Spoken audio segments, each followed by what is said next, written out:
G'day everyone, I am the man called Kemosabe, the man with the plan from the land down under, and I'm creating a comic.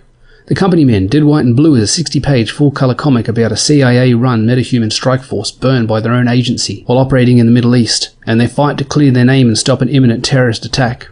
This comic is the first issue of an exciting, action-packed new IP that mixes the action of Suicide Squad with the intrigue of Homeland, Body of Lies and Copra. With art by some of the best indie talent in South America, and a script by me, this comic promises to be the breakout hit of 2021. The sign-up page link for the campaign is in the description below. Backers who sign up go in the running for the chance to win original art pages from the comic itself. The image you see here is the cover for issue 1, which will be funding on the Indiegogo platform early in 2021. Currently 60% of the art is complete and the team is on track to have the print file of the comic 100% done before the campaign even goes live. I hope you'll be motivated to join me on this journey, to trust me with a portion of your time, your money, and in return, I'll make the best comic book I can, in the hope it entertains you in a way modern comics so often fail to do.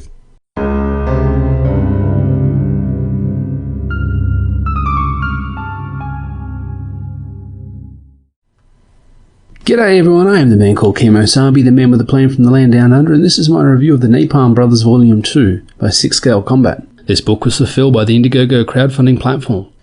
I backed the campaign as I did with the last book, but I received an advanced copy of the comic beforehand for the purposes of making a review.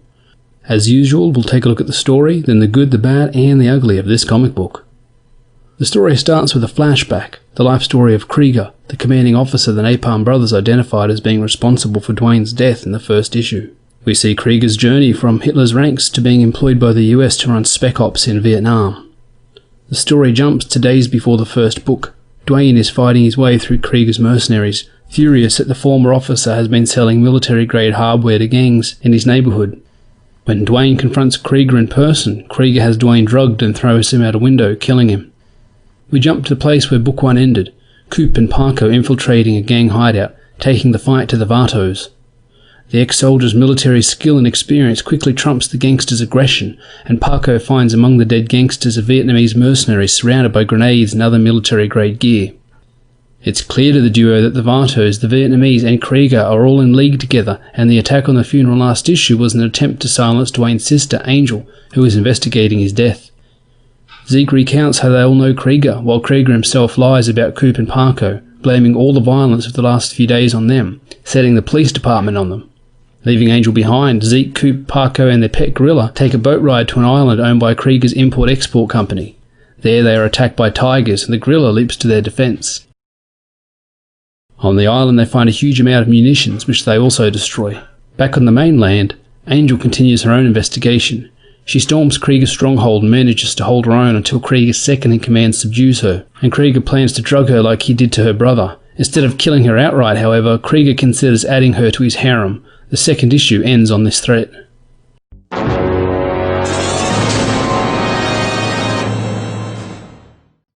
The art on this book is very stylized, bold and colourful. This is poster-pop art, street art, that kind of underground Fabulous Furry Freak Brothers or Robert Crumb type art. Almost everything is exaggerated, but it's not parody, it's exploitation-era cinema storytelling. I recently said I wish Tarantino had the balls to adapt this to the silver screen. He adapted Jackie Brown. He ought to option my boy SixScaleCombat's IP here. The first book started out poetic, and quickly slid into frenetic firefights. This issue mimics the same arc. We start with Krieger reminiscing about his career as a soldier, as a lead-in for Dwayne's bare-knuckle assault on Krieger's base of operations, which then jumps to the brothers storming the Vato headquarters. That fight is unsurprisingly quick as the experienced and better equipped soldiers make mincemeat of the gangbangers. The book then slides into a reflective lull as we are given a chunk of backstory. This issue is the slower second act after the interruption of the normal world in Act 1. This issue gives us all the information we need to appreciate what's coming in Act 3. SixScaleCombat is clearly a skilled storyteller that knows the beats and pace of a good narrative.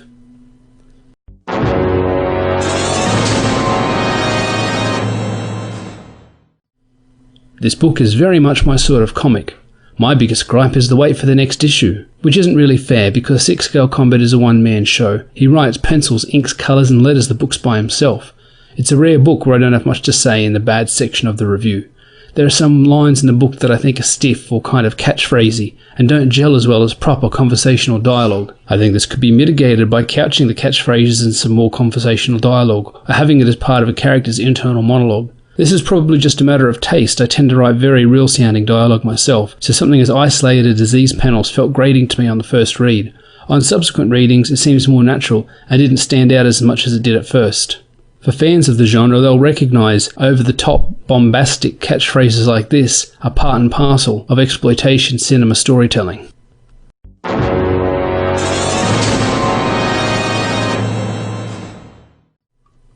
As good as the art in Book 1 was, in this book it's exponentially better. They say you get good by doing, and that's in evidence here. Everything is dragged to the edge of exaggeration. Everything is bombastic. Everything is larger than life.